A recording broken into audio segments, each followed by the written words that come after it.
Hey guys, welcome back to my channel, and it's been a long while. Mostly because I took a week off last week because it was Christmas, but... So I'm back, and it's Walton week. So I thought I'd start things off with my top 10 Walton episodes. And because there is 9 seasons, I decided I would do an episode from every season, and then an extra episode from my favorite season, which is season 6. Should have written down what episodes these were and what season, but I'll figure it out. Alright, let's get this show on the road. Alright, coming in number 10 from season 9, The Last 10 Days. Now this is the episode where the war pretty much ends. The war in Europe is already over, but the Japanese are still fighting. And this is when it all comes to an end, when Japan finally surrenders. And again, this is the reason it's number 10 on my list, because season 9 isn't really my favorite season. After a while, they kind of just don't do as well. And season 9 only has like 13 episodes, so... And most of them were also really boring. They had some good ones, but they were just dragging it out. And like I said, I like the later seasons of most TV shows, but the last season of Little House on the Prairie and Walton's not that great. Last season of Road to Avonlea, okay, yeah. Last season of How to Reach the Edge, now that's good, of course. Now they also have 3 movies, but and then with I need to know my feelings on that. But anyway, back to the top 10. Alright. Number 9 is The Celebration, and this is in season 6. And pretty much the gist of this episode is, after John completes his big order, he will have no debt on his new sawmill. Of course, by this time, though, Ike and Corbett, they invest in some fridges that don't work, and now the money wants their bank. The money wants their bank. The bank wants their money. So John ends up leasing the sawmill again to help Ike, and Mary Ellen and Corbeth and some other ladies play matchmaker for the Reverend Buchanan. And I know I mentioned the Reverend Buchanan in an earlier episode when I did my favorite elements. I said that Jim Bob and Aaron went to stay with Reverend Buchanan. That was Reverend Fordwick. I get them confused. Reverend Fordwick was the Reverend from seasons 1 to 5. Reverend Buchanan was from seasons 6, because season 7 they get a new minister, and then season 8 they also have an older guy. Season 9 they also get a new minister. This town goes through a lot of ministers, but then again so does Avonlea. Alright. Number 8 is The Inspiration. And this one is pretty much... Again, season 8, and Mamie Baldwin has cataracts, and she needs to have surgery, but because her father died on the operating table, her and her sister promised they would take care of each other, and pretty much never have an operation, but all that changes when John enlists a secret weapon, Grandma Walton. Now, if you know Grandma Walton's character, you know that she is a very strong-headed woman who knows the right thing, and even after her stroke, she still somehow convinces Miss Mamie to have the surgery, which is really good, and I like that Ellen Corey was still able to come back and act after her stroke. Alright, number 7 is The Inferno. This one is from season 5, and it is pretty much when John Boy decides to print excerpts of Hitler's Mein Kampf in his newspaper, and the whole town goes astray, and eventually they end up burning books, and John Boy realizes the hatred of it, and the prejudice about it, and Miss Brimmer kind of educates him on the Germans and all that, and eventually John Boy finds out that one of the books they're burning is a Bible, and it gets a really emotional last scene. And season 5 actually had a lot of hard episodes to choose from. It was very hard to choose, but I went with this one. It was either this one or the hero, where they celebrate they have memorial service for the First World War, but this one was overall the one I chose. And number 6, we have The Birthday. This one is from season 3. And this is when Grandpa has a heart attack, and then eventually on his birthday they decide to take him out into the mountain where he loves and set up a whole place for him, even against the doctor's wishes. And they celebrate his birthday not the way they planned, but in a way that Grandpa can still recover and he can still celebrate. And I like that because Grandpa is one of my favorite characters. If I had to choose someone besides the kids, I'd probably choose Grandpa Walton, both because my grandpa on my dad's side died before I was born, and my grandpa on my mom's side died when I was like 2, so I have actually I have only 2 memories of him.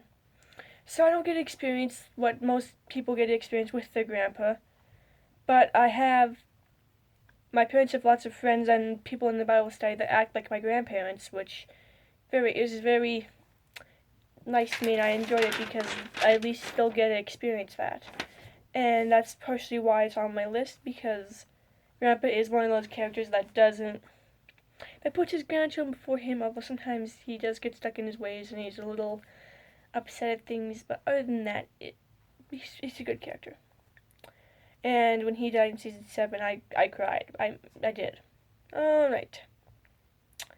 Number 5, Grandma Comes Home. This is when Grandma comes home from a stroke and decides that realizes her grumpy and behavior because if you've seen seasons 1 to 5, you know how Grandma acts, and that's just the way Grandma acts. And then Grandma decides that she's gonna let everyone do everything for her, and she's going to be someone better. Eventually, though, she feels like no one lets her do anything, like most people feel, and she feels left out. And no one can actually reach her except Grandpa. And my favorite scene is when he is talking and yelling at her, and she takes the broom and hits him, and then she says, "You old fool," which I almost cried that scene. I'm not sure if I did or not, but I almost cried because that's how good that scene was.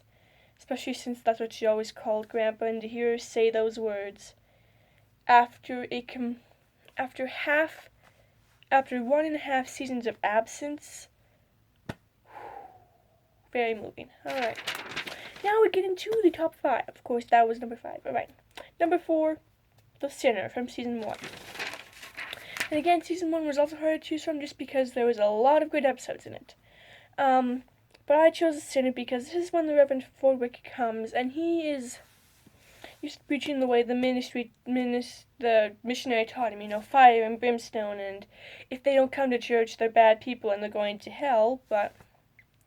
And then he visits the Baldwins, who are a distant relative of him, and of course, if you've seen the Waltons, you know that they make the recipe, which is pretty much moonshine, but they just think it's some magic elixir and stuff. But anyway, Grandpa takes him there, and he ends up getting drunk.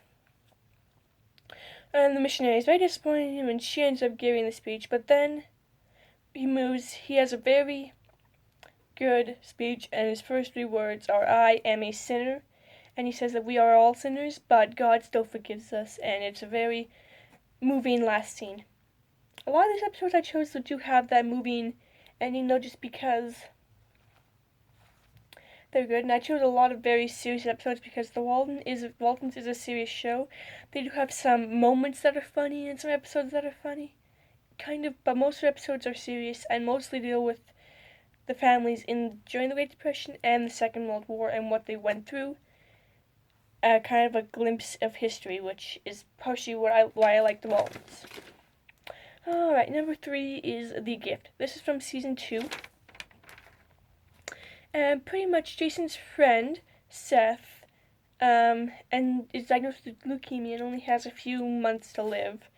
And Jason sort of distances himself from him because he doesn't want to get his friend, but his friend gives him a recorder that he made out of applewood or whatever, and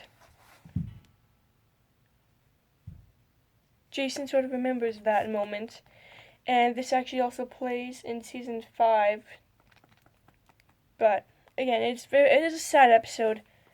Actually, I have like 2 sad episodes. I'm pretty sure I cried in that one, but I'm not sure. And again, it's not a real time the Waltons deal with death that isn't a family member that's still close to a Walton. And it's a very moving episode, like most of the ones I chose. Alright. Number 2, The Burnout, Part 1 and 2. Now, technically, this is a 2-part episode, but I have season 4, and if you have the Walton DVD, that you know that they don't go part 1, then the episode ends, and you have to pick part 2, like The Horse on the Prairie, or How to Train Your Dragon, or what's happening in that one episode they did that was a 2-parter. But they play both parts, as instead of a 45-minute episode, it's a 90-minute episode. So that's why I have parts 1 and 2. And pretty much this is it's not meant to be funny, but it is kind of funny. And I did explain this episode in my favorite elements of the Waltons. So pretty much the Waltons' house burns down, and they all split up in different places. Grandma and Grandpa go to Miss Spimmer's boarding house. John Boy sleeps in the barn with his parents. Jason goes to the Baldwins. Mary Ellen goes with Dr. Vance and his wife. Aaron and Jim Bob go with Reverend Fordwick. Ben goes with Nancy Tucker. And Elizabeth goes with Mike Godsey. And they all change in some way.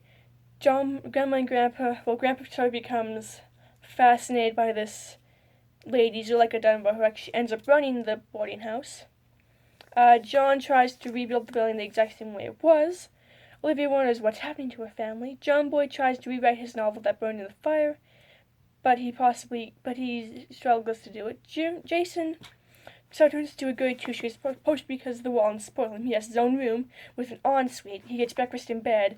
They give him fancy clothes. They let him use their piano to practice on because he needs a piano to practice on, and play songs for them. And they give him his car to go to school with. Mary Ellen wants to become a nurse, so she ends up helping Dr. Vance and reorganizing stuff. It kind of annoys him because he likes him the way he is, and when they found out that she's going home, they have a sort of a going away party, which is technically really a celebration that Mary Ellen's leaving, which, if you know Mary Ellen, then you probably will have that too. Erin wears a nice frock and decides not to let vanity overcome her because she tried to save a dress in the fire and ended up having John Boy's novel burnt, which really wasn't her fault. And Ben turns into Yancey Tucker. If you know Yancey Tucker, Yancey sleeps in, and he's kind of lazy and he's a bachelor, so Ben sleeps in. Of course, that was accidental. He tries to get to school, then Yancey makes him breakfast, he goes fishing and plays hooky from school, and it's meant to have to remember this is not a vacation, but he's supposed to go to school. Jim Bob has a talk with Reverend Fordwick about proper ways to treat women, and stealing hair ribbons is not the way to do that. And Elizabeth pretty much distances herself from the family because her cat died in an earlier episode, her doll was burnt in the fire, and she says everything she loves dies, so she distances herself from the family, and when they come to see her, doesn't visit with them because she doesn't want them to die too. Of course, they all go back to normal, eventually. And it's happy ending. Alright, now we come to my number 1 episode from Season 7, Day of Infamy. This is a very, very, very sad and moving episode. I cried in this episode. Pretty much Day of Infamy, Pearl Harbor. If you know your history in World War II, you know that Pearl Harbor was the day Japan bombed the naval base for the United States. Now, Japan was already on Germany's side, and the United States of America, up until this point, was a neutral army. They weren't involved in the war. They weren't for Japan. They weren't against them. They were just not in the war until the place is bombed. Then they end up in the war.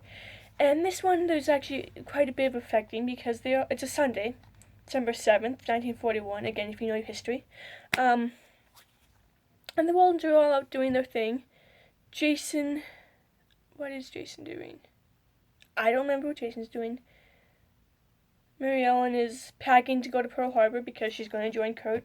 Her and John Kurt are going to join Kurt there. But they're all out doing things, and they all get the announcement, and they all rush home because they know that Kurt is there.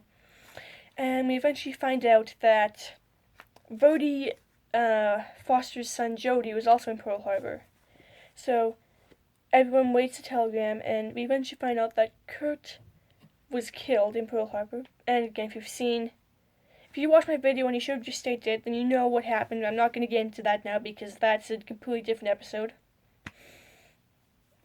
And it's very sad because the intro says that this is the first time that they actually are affected by the war instead of just having drills and people and soldiers. And most of the time when people will do movies and stuff based on, or shows based on the First World War or the Second World War, they'll put in dramatic licensing and make it all gory and stuff and make it not seem as bad as it was. With the Waltons, they leave it the way it was, and they make you feel like you are a part of that family, which last 10 days I was just sitting there like, come on, please, say it's over. I was just sitting there like that, and this one really got me. And if you notice, usually when I do my top 10s, I pick a very serious episode, but because I am a very serious person, it takes a while for you to make me laugh just because I am a very, very, very serious person and I take pride in that and I sometimes take things too seriously. But this is one of those serious episodes that leaves you with a feeling inside, a sad feeling, and they don't really want to do that. But season 7, if you've seen season 7, it's pretty much a very, very moving and sad season. Grandpa, well, he died in between season 6 and 7, but they deal with that. Olivia gets tuberculosis, Kurt dies, and pretty much a bunch of bad stuff and suffering happens, and it's very sad, but this is the saddest episode the Waltons have ever done. They did a very, very good job of it, so good job whoever wrote this episode, because you are my number 1 favorite Walton episode. Alright, that's going to be it for this video. Be sure to give this video a like, subscribe, and comment down below what your favorite Walton episode is, because I would love to know. And if it's not on my top 10 list, don't worry about it. You have your list, I have my list. This is my opinion. It is not a fact that these are the top 10 episodes. So please, let me know what your favorite episode is down below, because I would like to know. And stay tuned for tomorrow, where I'll be talking about the Walton Boys and the war. And hit the notification bell so you know when I upload. Alright, see you.